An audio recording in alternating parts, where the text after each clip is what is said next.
mwana wa baba Samanyanga. Mr. Rutenga action pampaka ndikati action aiwa kana muriko vanondifarira kana muriko vanondidaira yamana msepika cha respect ini saka ndinotenda vanondisimbisa vanondibata ruoko musi wezambuko saka ndinotenda vanondisimbisa vanondibata ruoko musi wezambuko kwete avo vanoimba vachindituka pandaimba inino ndishora kwete avo vanoimba vachindituka pandaimba inino ndishora ndo vanhu vaya vanokusiya uchiparara ndo vanhu vaya vanokusiya uchienda nemvura kana zvichinge zvakuomera avambofa vakakubatsira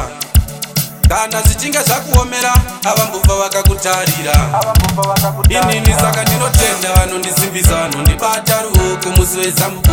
saka ndinotenda vanondisimbisa vanondibata ruoko musi wezambuko kwete avo vanoimba vachindituka pandaimba inino ndishora kwete avo vanoimba vachindituka pandaimba inino ndishora Tiger Fire ndiye anondisimbisa kana weti spider ndiye anondisimbisa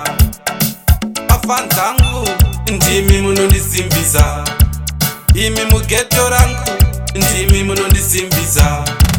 inini saka ndinotenda vanondisimbisa vanondibata ruoko musi wezambuko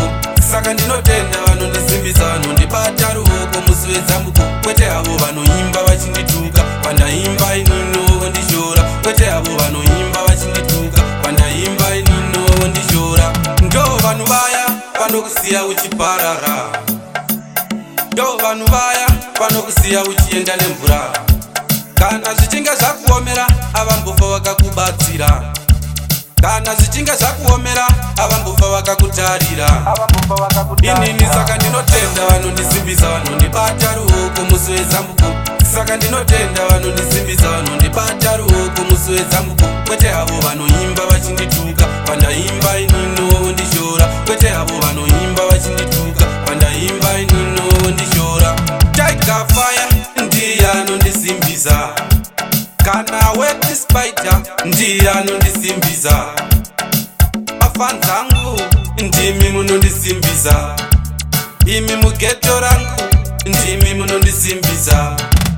inini saka ndinotenda vanondisimbisa vanondibata ruoko musi wezambuko saka ndinotenda vanondisimbisa vanondibata ruoko musi wezambuko kwete avo vanoimba vachindituka pandaimba inino ndishora kwete avo vanoimba vachindituka pandaimba inino ndishora inini saka ndinotenda vanondisimbisa vanondibata ruoko musi wezambuko